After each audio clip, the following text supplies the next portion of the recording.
Very important person in the eyes of me. আপনাদের এই স্বেচ্ছাসেবী পরিবহন চালক ঐক্য পরিষদে এসে আমি যেহেতু ট্রাফিকের লোক, আপনাদের সামনে কি বক্তব্য রাখতে হবে জানেন? আমি কিছুই জানি না, আমাকে কোনো নকলে দেওয়া হয় নাই।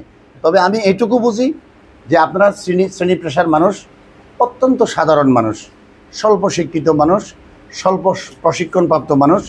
এটা দিয়ে আপনাদের রুটি রুজি, এ দিয়ে আপনাদের জীবন ব্যবস্থা, আপনারা নিরাপদ থাকবেন, সুস্থ থাকবেন। আপনাদের কর্মের মাধ্যমে দেশ গঠনে, দেশের অর্থনৈতিক উন্নয়নে আপনারা চালিকা শক্তি হিসেবে কাজ করবেন। আপনাদের কর্মস্পৃহা, আপনাদের দক্ষতা, আপনাদের আয় রুজি দিয়ে আপনাদের পরিবার চলবে, সমাজে আপনারা প্রতিষ্ঠিত হবেন, রাষ্ট্রে বিভিন্ন ক্ষেত্রে আপনারা অবদান রাখবেন। আপনারা যারা চালক, এদেরকে কে কীভাবে বলে আমি জানি না। চালক খুবই ইম্পর্টেন্ট একটা জিনিস। জানেন চালককে, ড্রাইভারকে, ড্রাইভারের ব্যাখ্যা জানেন? ড্রাইভারের ব্যাখ্যা অনেক কঠিন। প্রথমত আমি আপনাকে ব্যাখ্যা আমি দালিলিকভাবে দিচ্ছি, এর আগে একটু বলি। চালক হবেন তিনি যার চালিকা শক্তি আছে। কি চালিকা শক্তি? হাতের কবজিতে শক্তি আছে, পায়ের শক্তি আছে। কোনো পঙ্গু লোক, অসুস্থ লোক, পাগল চালক হইতে পারে না।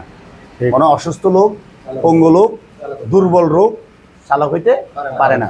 চালক হইতে হলে তার কবজিতে শক্তি থাকতে হবে, পায়ের শক্তি থাকতে হবে, চোখের দৃষ্টি থাকতে হবে, কানে শুনতে হবে, এবং তার মাথায় কাজ করতে হবে। মাথার মধ্যে, মগজের মধ্যে ময়লা আবর্জনা থাকলে হবে না। মগজ উর্বর হইতে হবে। কি বললে কোন গাড়ির কি হর্ন, এটা হাইড্রোলিক হর্ন, এটা বিকট শব্দ, এটা সাইরেন, এটা মনে হয় ফায়ার সার্ভিসের গাড়ি আসতেছে, এটা মনে হয় বিবিএপি, বাংলাদেশীয় প্রেক্ষাপটে আর কি। সারা বিশ্বে কিন্তু এরকম বিবিএপি নেই। সারা বিশ্বের সব লোক সমান। আর সারা বিশ্বের সব লোক সমান হওয়ার কারণও আছে। আসলে ওদের দেশের মানুষগুলো সবগুলোই সমান। সবাই শিক্ষিত, মার্জিত, দেশপ্রেমিক, ধর্ম অনুরাগী এবং কর্মপাগল মানুষ। কিন্তু আমরা ওরকম জাতি হিসেবে গড়ে উঠি নাই। আমরা একজন ভালো, একজন মন্দ, আমরা একজন আয় করি, 3-4 জন বসে খাই, আমরা একজন পড়ি, আর কয়েকজন না পড়ালেখা করি, জীবনযাপন করি। আমাদের অনেক সমস্যা আছে জাতিগতভাবে, আমাদের অনেক সমস্যা আছে। তা আমরা সমস্যাগুলো দিন দিন উতরাই ফেলবো। আমরা স্বাধীনতার 55 বছর হয়ে গেছে, বদলে গেছে দিনকাল। বাংলাদেশ এখন ডিজিটাল, আমাদেরকে আরও ডিজিটাল হয়ে যেতে হবে। শিক্ষা দীক্ষা, আচারে ব্যবহারে, ধৈর্য সহ্যে, আয় ব্যয়ে, আমরা আয় অনুসারে কাজ ব্যয় করব, ক্ষুদ অনুসারে খাবার খাবো, যোগ্যতা অনুসারে আমরা কী করব, কাজ করব। এখন এই চালক যারা, এরা অত্যন্ত ইম্পর্টেন্ট লোক, very important person in the eyes of me, because he who is a driver, he drives his varieties types of vehicles. What type of vehicles? Varieties type of vehicles. What is the vehicles? Vehicles is a asset. Vehicles is a valuable asset. একটা বাহন কি অনেক দামি জিনিস না? অনেকের সারা জীবনের স্বপ্নের সাথে একটা প্রাইভেট কার। আপনি ওই প্রাইভেট কারের হাউস ড্রাইভার। অনেকের সারা জীবন চাকরি করে রিটায়ারমেন্টে যে একটা বাস নামালো, একটা ট্রাক নামালো, এটাও তার জীবনের স্বপ্ন সার। চালাতে দিল আপনাকে। এখন you don't know how to drive properly. আপনি জানেন না কিভাবে চালাতে হয়, আপনি নিয়ে নদীতে ঝাঁপ দিয়ে পড়ে গেলেন। বুঝলাম আপনার হয়তো জীবনের দাম নাই, কিন্তু আমার তো সম্পদ শেষ। কিন্তু জীবনের দাম তো সবার কাছে অত্যন্ত গুরুত্বপূর্ণ। যার যার মর্যাদা তার তার কাছে। পৃথিবীতে কাউকে বোকা বা দুর্বল বাবা ঠিক না, যে যার যার অবস্থানে। আমাদের একটা কাজের লোক ছিল, বুঝছেন? ওর নাম হলো কাজের লোক, একটু অ্যাবনর্মাল টাইপের লোক। কিন্তু সে বিয়ে করার পরে সন্ধ্যা হইলে শুধু বাধ্য মানে সে বাড়ি চলে যাবো, বোর কাছে থাকবো। তো তাহলে কি বুঝে গেল? শিশু এবং পাগলও সম্মান বুঝে, টাকা বুঝে, মর্যাদা বুঝে। ভালো থাকা, ভালো খাই সবাই বুঝে। আমরা সবাই ভালো খাই, ভালো থাকার জন্য চেষ্টা করি না? যার যার অবস্থান থেকে চেষ্টা করি না? এখন এই চালক, সে যদি সুস্থ না হয়, সে যদি মেধাবী না হয়, সে যদি জ্ঞানী না হয়, সে যদি প্রেমিক না হয়, সে যদি ভালোবাসার মানুষ না হয়, তাহলে তো সে আমার গাড়ি নষ্ট করে ফেলবে, আমার গাড়ি অ্যাক্সিডেন্ট করে দিবে, আমার গাড়ি অযথা এলোমেলোভাবে রাখবে, আরেকজন আসে মেরে দিবে, আমার গাড়ি অযত্নে রেখে দিবে, আরেকজনে চুরি করে নিয়ে যাবে। সে আমার গাড়ি বারবার ক্লাচ চাপবে, আমার ইঞ্জিন গরম হয়ে যাবে। সে আমার বারবার এই মোবিল চেঞ্জ না করে গাড়ি চালাবে, আমার ইঞ্জিন পুড়ে যাবে। সেই তেল বেশি খাওয়ার জন্য বারবার ক্লাচ চাপবে, বারবার জাম খাওয়াবে, আমার তেল বেশি নষ্ট হয়ে যাবে। তাহলে আমার ড্রাইভারের উপর অনেক কিছু নির্ভর করে না? তো এই জন্য আমরা যারা আমার তো সরকারি গাড়ি আছে, ড্রাইভার আছে। ড্রাইভাররা কিন্তু অনেক বিশ্বস্ত লোক, জানেন? সাহেব কোথায় যায়, ভালো কাজ করে না কাম করে, ভালো জায়গায় যায় না খারাপ জায়গা যায়, ড্রাইভার জানে। গাড়িতে বসে কাকে কি নির্দেশনা দেয়, কি হুকুম দেয়, কি রিসিভ করে, কার সাথে কি করে, ড্রাইভার সব জানে। ড্রাইভার হলো একটা মানুষের খুবই কাছের মানুষ। দারোয়ান খুবই কাছের মানুষ। দারোয়ান জানে সাহেব কখন কাকে নিয়ে আসে, কখন যায়। কাজের বেটি অত্যন্ত কাছের মানুষ, সেই জানে সাহেবের রান্নাবান্নার শখ কেমন, কি খায়, রুচিবোধ কি, জামাই বউ কি ঝগড়া করে, ছেলে মেয়ের আচার আচরণ কেমন, এবং ওর আর্থিক সক্ষমতা কেমন, পারিবারিক ঐশ্বর্যতা কেমন। সত্য নাকি? তো এই মানুষের নিত্য প্রয়োজনীয় পরিবারের যে কতগুলো গুরুত্বপূর্ণ লোক আছে, দারোয়ান মানে হাউস কেয়ারটেকার, ড্রাইভার, লজিং বা টিউশনি মাস্টার, এখন তো লজিং মাস্টার নাই নাকি, আমাদের সময় ছিল লজিং মাস্টার, টিউশনি মাস্টার, কাজের বুয়া, এগুলো পরিবারের খুবই গুরুত্বপূর্ণ লোক।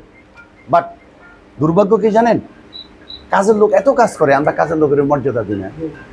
দারোয়ান আমাদের এত বড় বাড়ি পাহারা দিয়ে রাখছে, চুরি ডাকাতি বিভিন্ন রকমের হিংসা বিদ্বেষ অপকর্ম থেকে আমরা ওরা গুরুত্ব দিই না। ড্রাইভার মাসের শেষ বেতন দিয়ে ওরা আমরা গুরুত্ব দিই না, কিন্তু সে গুরুত্বপূর্ণ লোক, কারণ তার কাছে আমার সম্পদ এবং আমার জীবন আল্লাহর উপর ভরসা করে তার উপরে নির্ভরশীল। সত্য না মিথ্যা? সত্য না মিথ্যা? তাহলে ড্রাইভারকে আমাদের সমাজে শুরু থেকে এই পর্যন্ত যে অবহেলা রেখে দিছে, আসলে ড্রাইভারেরা অসহায়, অবহেলিত। আর এই অবহেলিত বলে অনেক উচ্চ শ্রেণীর বা মধ্যম শ্রেণীর লোকেরা এখানে আসতে চায় না, বেতন কম, মর্যাদা কম। মনে রাখবেন, যার মালিক ভালো, টাকা কম দিলেও কিন্তু থাকতে চায়। কেন থাকতে চায় জানেন? যে ওইখানে আমার চাকরির লংজিবিলিটি আছে, চাকরির স্থায়িত্ব আছে, আর এখানে আমার ডিউটি কম, আর এখানে আমাকে মর্যাদা দিয়ে কথা বলে।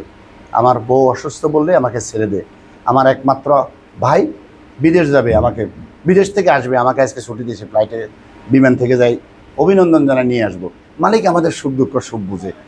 500 টাকা বেতন কম পাই, কিন্তু 5000 টাকার সম্মানবোধ, আত্মমর্যাদা এবং স্থায়িত্ব আছে। সুতরাং আমরা এখানে থাকবো। আরেক জায়গায় 500 টাকা বেশি দেয়, কিন্তু আচার ব্যবহার ভালো নয়, মুসিস আমার মতো কথা বলে, তুচ্ছ তাচ্ছল্য করে। তার লাখ টাকার সম্পদ আমি দেখি, তার কোটি টাকার সম্পদ আমি নিয়ে সারাদিন ঘুরি, সে আমাকে গুরুত্ব দেয় না, কি কয় কি বলে, ভালোই লাগে না। 500 টাকা বেতনের আমার দরকার নাই, আমি 500 টাকা কমে আরেক জায়গায় সম্মানের সহিত চাকরি করবো, কি ঠিক না? তাহলে আমি বলতেছিলাম, ড্রাইভারদেরকে হতে হবে মর্যাদা সম্পন্ন একটা পেশা, গাড়ির চালকদের একটা মর্যাদা সম্পন্ন পেশা হতে হবে। গাড়ি চালক কয়েক রকমের আছে, পেশাদার, অপেশাদার। ড্রাইভিং লাইসেন্স কয়েক রকমের আছে, পেশাদার, অপেশাদার। আবার পেশাদারের লাইসেন্স আবার 3 প্রকার: মাঝারি, হালকা মাঝারি এবং ভারী। কেমন? এখন এই ড্রাইভিং লাইসেন্স ছাড়া যে গাড়ি চালাবে, তার কি জরিমানা হবে জানেন? 6 মাস জেল হবে এবং 25,000 টাকা জরিমানা হবে বর্তমান 2018 সালের মোটর আইন অনুসারে। ড্রাইভারকে হইতে হবে, আমি বলবো আমাদের দেশকে দেখেন, এই আমাদের দেশের ড্রাইভারদেরকে এরকম অবমূল্যায়িত করা হয়। আপনি উন্নত বিশ্বে যান, যার যার গাড়ি সে চালায়, এবং যদি কোনো ড্রাইভারও রাখে, মিডল ইস্টে ড্রাইভিং করে বিভিন্ন রকমের শ্রম দিয়ে, ঘাম দিয়ে আয় ইনকাম করে আমাদের পরিবার পরিজন নিয়ে এই মুহূর্তে আমরা ভালো আছি। আমেরিকা পোশাক রপ্তানি করে আমরা ভালো আছি, ভালো। কিন্তু আমরা বিদেশে যাই ড্রাইভিং করে, আর আমাদের মা বোনেরা গার্মেন্টসের কাজ করে, আমেরিকানের কাছে কাপড় বিক্রি করে, এই দুই দিক দিয়ে আমরা আর্থিকভাবে ভালো থাকলেও আন্তর্জাতিকভাবে আমরা একটু হীনমন্যতায় আছি। কারণ আমাদের মা বোনেরা আমাদের শ্রম দিয়ে এগুলো কাপড় সিলায়, আমরা সারাদিন শ্রম ঘাম দিয়ে ওগরে গাড়িতে করে পার করি। এগুলো একটু কষ্ট লাগে না? নিজের গাড়ি নিজে চালাবো, বিশ্বের সকল দেশের মানুষ নিজের গাড়ি নিজে চালা, উন্নত বিশ্বে। তাহলে তার সম্পদের প্রতি মায়া থাকবে, চালকের প্রতি সম্মানবোধ থাকবে। কি সত্য না মিথ্যা? সত্য না মিথ্যা? কিন্তু আমাদের দেশে এখন আপনারা যারা হালকা, মাঝারি এবং ভারী লাইসেন্সধারী লোক, পেশাদার লোক, অপেশাদার লোকের কথা আমি এখানে বললাম না, পেশাদার লোক, তাদেরকে আপনারা কি করেন? আপনারা বহুমুখী চাকরি করেন। হাউস ড্রাইভার আছেন, আছে না? আপনারা কোম্পানির চাকরি করেন না, আপনারা সরকারি চাকরি করেন। সরকারি চাকরি যারা করে তারা ভাগ্যবান। কেন ভাগ্যবান জানেন? সরকারি চাকরি আপনার যতদিন বাঁচবেন ততদিন বেতন রেশন থাকবে, তারপরে রিটায়ারমেন্টে গেলে আপনি পেনশন পাবেন। কোম্পানির চাকরি যতদিন আপনার গায়ে শক্তি আছে, মাথায় বুদ্ধি আছে, পায়ে আপনার রগ সোজা আছে, হ্যাঁ, হাতের কবজিতে শক্তি আছে, যতদিন আপনি চোখে দেখেন ততদিন আপনার বেতন। আপনার শরীরে কোনো রকম দুর্বল হয়ে গেল, আসলে এগুলো তো খুব কষ্টের কাজ। ড্রাইভিং কি কষ্টের কাজ জানেন? কতগুলো স্পিড ব্রেকার পার হইতে হয়, কতগুলো শাঁখো পুল কালভার্ট পার হইতে হয়, কত রাত ঘুম মারতে হয়, কতদিন ঝড় বৃষ্টির।